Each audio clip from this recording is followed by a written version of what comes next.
Sobre menopausa e reposição hormonal, um tema que também suscita muitas dúvidas. É a nossa convidada, a doutora Sara Monteiro, médica endocrinologista, a quem agradeço por estar connosco no programa. Muito obrigada. Obrigada. Muito obrigada, Sra. Doutora. É um gosto imenso recebê-la. E dizia eu que este tema suscita aqui muitas dúvidas, mas também suscita muitos mitos, muito receio, muito preconceito sobre esta terapêutica. É por falta de informação que isso ainda existe? É essencialmente por falta de informação. Por falta de atualização da informação, digamos.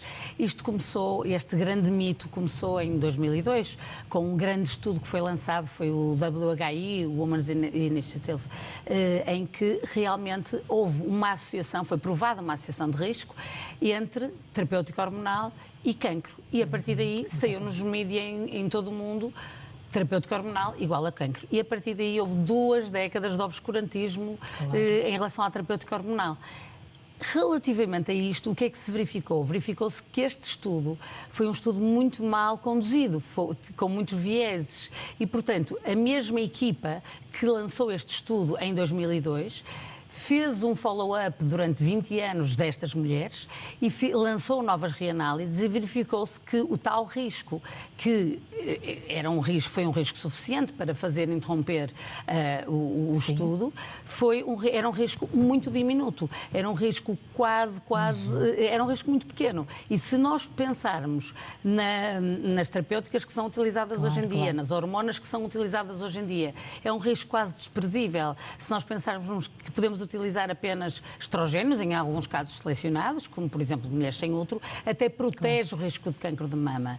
Se nós pensarmos que, por comparação, que uma obesidade, que um consumo de álcool aumentam mais o risco de cancro de mama do que a terapêutica de reposição hormonal, não faz de todo sentido privarmos privarmos as mulheres de uma terapêutica que é vida para elas, que lhes transforma a vida, porque a menopausa não tem que ser o final de uma vida, é só o final da vida reprodutiva, não tem que ser o final da vida produtiva. Claro que aqui a chave é individualizar. É individualizar, é importante, com tudo isto e com toda esta evolução, é importante vermos o tipo de dose, o tipo de terapêutica que é utilizada, a via de administração, a duração que é usada. Claro que é necessário individualizar. E aí a terapêutica é segura e eficaz e é uma mais-valia para todas as mulheres que não estão a ser devidamente acompanhadas nesse Precisávamos de alguém que nos explicasse realmente, não é, de onde é que surgiu este mito e que, de facto, podemos agora desmistificar todas estas dúvidas e estes receios que até então eram legítimos, mas agora... Exatamente, mas agora estamos cá para na continuidade, com toda a continuidade de todos os estudos, entretanto, que foram publicados, verificou-se que é um mito que não faz sentido. Ora, muito bem. E normalmente na consulta, quando a senhora doutora propõe esta terapia de reposição hormonal, as pessoas ainda relatam aqui algumas questões? Sim. Eu, como endocrinologista, um dos contextos em que realmente recebo é muito nas queixas, muitas das vezes obesidade, porque é uma das situações que ocorre com a falta de terapêutica de reposição hormonal. Por cada ano que não é feita, por cada ano de menopausa em que não é feita a reposição hormonal, há um aumento de 1 quilo por ano. E, portanto, são mulheres que não estão a fazer reposição. Claro. E, portanto, têm muitas queixas, muitas das vezes já vão no terceiro médico em que não têm as suas necessidades ouvidas da melhor forma. Com um grande impacto na sua qualidade de vida, Tem um enorme impacto na sua qualidade de vida, porque os sintomas da menopausa, e a maior parte deles até são desconhecidos. 20% das pessoas com menopausa acham que não têm sintomas até nenhuns, porque há 103 sintomas catalogados associados à menopausa que as pessoas não associam. Por exemplo, um olho seco, que vão ao oftalmologista, vezes sem conta, e têm umas lágrimas artificiais, e é falta de estrogênio a nível ocular. Uma rigidez articular, ao acordar, é falta de estrogênio a nível da articulação. Há uma série de sintomas que ultrapassam muito mais, além dos calores e os famosos calores e suores noturnos, que realmente impactam muitíssimo na vida da mulher. Desde sintomas de irritabilidade, instabilidade do humor, a depressão, as mulheres vão aos psiquiatras desesperadas, a sentirem: eu não quero ficar louca, eu não estou a sentir-me a ser a mesma pessoa que eu era. Depois há aquele esquecimento, o chamado brain fog, não é? A falta de concentração. As pessoas querem terminar uma frase e não conseguem terminar a frase. E isto, a nível de produtividade, a nível de trabalho, mesmo a nível de trabalho, é brutal, não é? Para não falar já na perda de massa óssea, que pode ser prevenida, que nós temos 22% das mulheres com menopausa, com osteoporose. Dessas, 18% vão ter fraturas. Tudo isto poderia ser prevenido se fizessem uma terapêutica de reposição hormonal. Obviamente, sempre, isto é mensagem-chave, desde que sem contraindicações e com uma terapêutica individualizada. E antes de conhecer essas contraindicações, doutora, como é que funciona esta terapêutica? Como é que funciona? Funciona é uma reposição. Nós, no fundo, vamos repor as hormonas que deixamos de ter após a menopausa. Ou seja, durante a fase de menopausa e mesmo antes da menopausa, ou seja, a chamada fase perimenopausa, em que já há umas alterações do padrão do ciclo menstrual, em que já começam a haver sintomatologia, já há necessidade de repor hormonas. Nós, no fundo, vamos repor as hormonas, os estrogénios, a progesterona e, por vezes, a testosterona. E agora até há estudos muito interessantes também, até mesmo a testosterona, que inicialmente até estava só relegada para o desejo sexual hipoativo, mas neste momento há estudos extremamente recentes, no sentido de que também até deveria ter outro relevo, mas no fundo estamos a repor as hormonas que nós estamos em falta. Mas nós hoje em dia temos os fármacos isomoleculares, são chamados bioidênticos, que são o mais, embora produzidos em laboratório, são o mais idêntico possível daquilo que é fisiológico, daquilo que é que o nosso organismo produz. Portanto, mais isentos também de efeitos secundários. Mais isentos de efeitos secundários. Pois, isso é importante. Os estrogénios para a vida das mulheres é vida. Ou seja, permite-nos encarar a menopausa como uma fase natural. Uma fase natural de todas as mulheres. Uma fase natural e uma fase de continuidade. Exatamente. E de adquisição de muitas outras coisas boas. Não tem que separar, pode-se ganhar muita coisa. É uma continuidade, porque todos os sintomas, se nós conseguirmos controlar os sintomas da menopausa, claro, nós estamos a dar saúde às pessoas. A terapêutica de reposição, ela previne a perda de massa óssea, como falamos ainda agora, previne doenças cardiovasculares, previne a redistribuição que se verifica da gordura, lá está, aquela gordura abdominal androgénica, que é aquela gordurinha que ninguém gosta, claro, e que está associada à doença, não é? E previne muitos tipos de cancro. Portanto, nós estamos a prevenir, ao resolver estes sintomas, estamos a dar saúde à mulher. Não só saúde física e mental, mas também a nível familiar, porque isto tem repercussões familiares graves, claro, tem repercussões a nível de trabalho. Portanto, no fundo, estamos a dar qualidade de vida à mulher. O próprio tema menopausa também ainda é tabu, não é? O próprio tema ainda é muito tabu, porque lá está, porque há muito tabu em todas as classes. Ainda há muita réplica, mesmo infelizmente dentro da classe médica, muita réplica de não pode fazer, tem que esperar. Não tem que se esperar. O diagnóstico da menopausa é um diagnóstico clínico, é um diagnóstico que são necessários sinais, sintomas e uma boa conversa com o seu médico. Não é preciso esperar os valores estarem altíssimos para podermos fazer reposição hormonal. Claro que sempre com terapêutica individualizada, claro, e sempre desde que não haja contraindicações. Ora, e quais são essas contraindicações, uma vez que somos todas diferentes? Assim, somos todas diferentes. Eu quase que diria, assim, as principais contraindicações, eu até poderia colocar a questão quase de outra forma, é Indicações têm todas as mulheres, é uma visão cada vez mais atual, têm todas as mulheres, exceto se houverem contraindicações absolutas. E é nessas contraindicações absolutas, de facto, que está um fator muito importante, que é o cancro da mama e o cancro do endométrio, o cancro do útero. Da própria pessoa, história pessoal.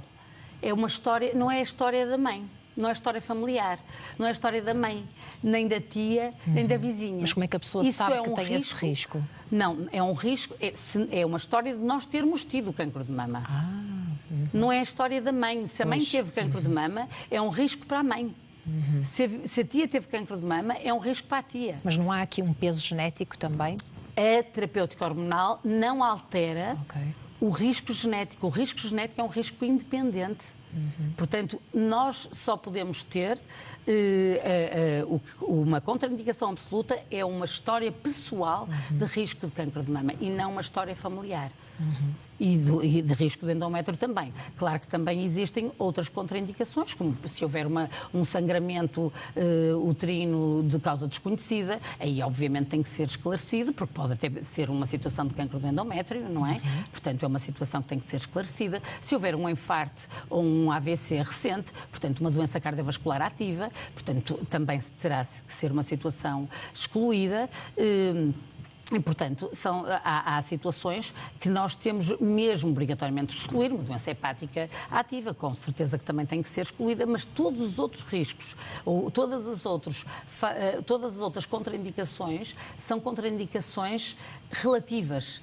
Uma diabetes, um tabagismo, uma enxaqueca, um tromboembolismo venoso, tudo isto são contraindicações relativas. Porquê? Porque nós podemos individualizar. Podemos utilizar hormonas bioidênticas, podemos usar a via de administração que esteja associada a menores efeitos laterais, que geralmente é a via transdérmica, e usar a mínima dose eficaz, que é essa que está preconizada para termos uma terapêutica com segurança e com eficácia. Mas quando é que as mulheres devem então começar esta terapia? Nos primeiros anos. Aos primeiros sintomas? Nos primeiros anos, a terapia hormonal de reposição deve ser iniciada nos primeiros anos pós-menopausa ou ainda na perimenopausa, ou seja, ainda quando estamos com sintomas, já com sintomas, não é? Já temos uns calores, já temos uma alteração, uma insónia, aquela insónia típica que é das 3 da madrugada, parece que há um plim, toda a gente acorda. Mulheres em menopausa, 3 horas da madrugada há um plim, porque é falta de estrogênio a nível cerebral. Portanto, essa deve ser iniciada já na perimenopausa, em que há alterações. O que é a perimenopausa? São estas alterações do ciclo menstrual, que ainda não há mesmo uma ausência total da menopausa. Portanto, já há benefício de ser feita nessa altura. A chamada janela de oportunidade é até aos 60 anos, idealmente é até aos 60 anos e até 10 anos após a última menstruação.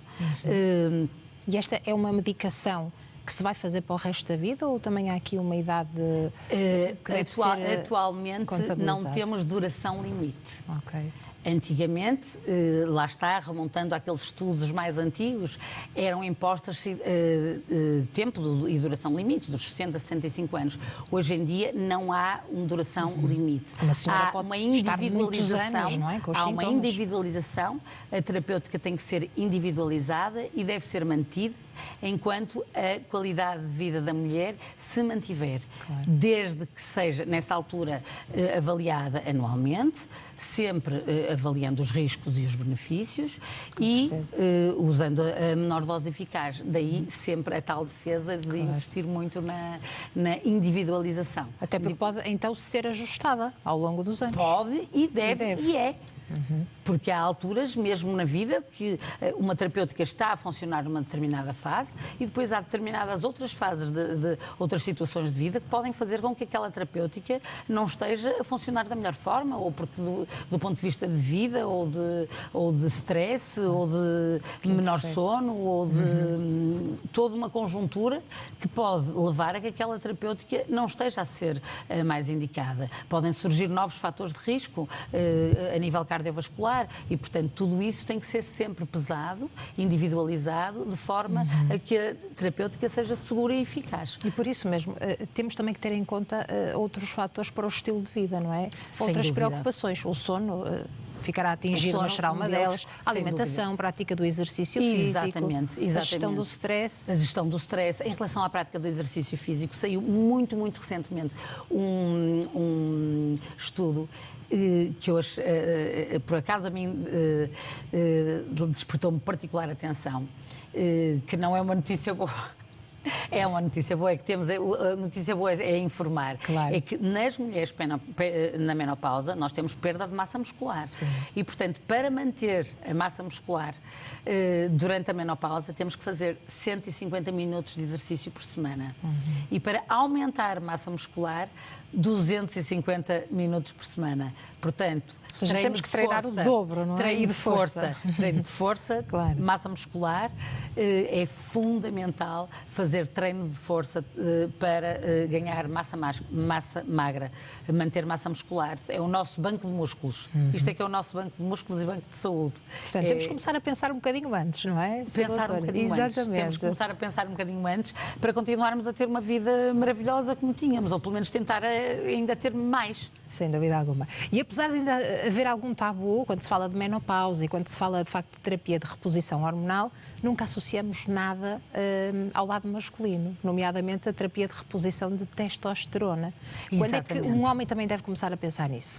Porque é o seguinte, antigamente também havia uma quase equiparação do termo menopausa, andropausa, mas não é igual, porque a menopausa nós temos uma cessação abrupta, ou quase abrupta, da produção folicular, e no homem não, é algo muito mais gradual. E, portanto, ao ser mais gradual também é menos valorizado. Mas a verdade é que os homens beneficiam também de uma terapêutica de reposição de testosterona.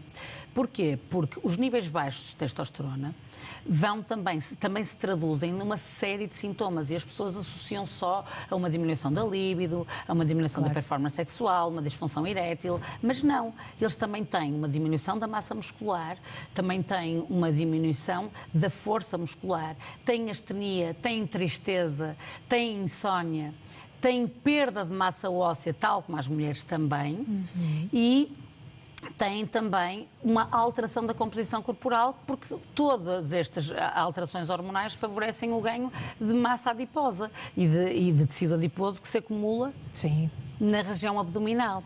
E, portanto, mas nos homens, sim. Nas mulheres não é necessário termos uma comprovação analítica de níveis altos no caso dos homens é FSH, exatamente, de gonadotrofinas. No caso dos homens, nós temos que ter uma comprovação, porque não estamos a falar de uma coisa estética. Estamos a ter uma comprovação de um déficit de testosterona e também na ausência de contraindicações.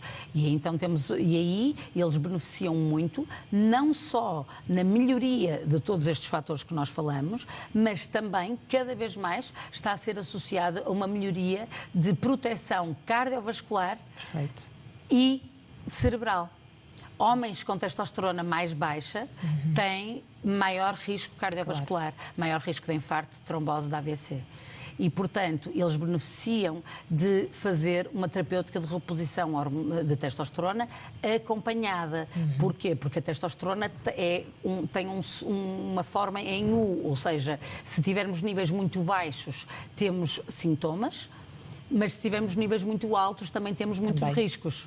E, portanto, nós queremos estar ali nos valores para encontrar o equilíbrio, não é? Encontrar o equilíbrio. E, portanto, não se trata e também há outro mito, a terapêutica com testosterona não causa cancro de próstata. Ela simplesmente pode fazer aparecer um cancro de próstata que já lá estava. Um cancro da próstata ou um cancro da mama são uma contraindicação absoluta para o uso de testosterona. Daí a mensagem sempre ser individualizar na mulher, no homem, mas os homens têm imenso benefício também de fazer uma terapêutica acompanhada com reposição de testosterona, porque estamos-lhe a dar qualidade de vida e longevidade. E a partir de que idade? Temos aqui o marco não dos temos 50, uma idade. nas Aqui senhoras... não temos uma idade. Nas mulheres temos uma marca de 50, Sim. porque temos uma idade média de quando vai acontecer a menopausa. Nos homens temos um declínio. E, portanto, isto é um homem de 50, 60 anos pode fazer um dosamento de testosterona. Claro que se for um homem que faça treino de força, principalmente treino de musculação de pernas, que está mais associado à produção de testosterona, que durma bem, se calhar vai ter níveis de testosterona normais até mais tarde. Mas uma análise simples com dosamento de testosterona ficamos a saber. Já nos dá esse resultado. Já nos dá esse resultado. Sr. Doutora, agradeço imenso estar aqui connosco no consultório. Muito obrigada. E para levantarmos este assunto que, de facto, suscita muitas dúvidas e nós conseguimos aqui pôr os pontos nos is e esclarecer muitas questões. Vamos agora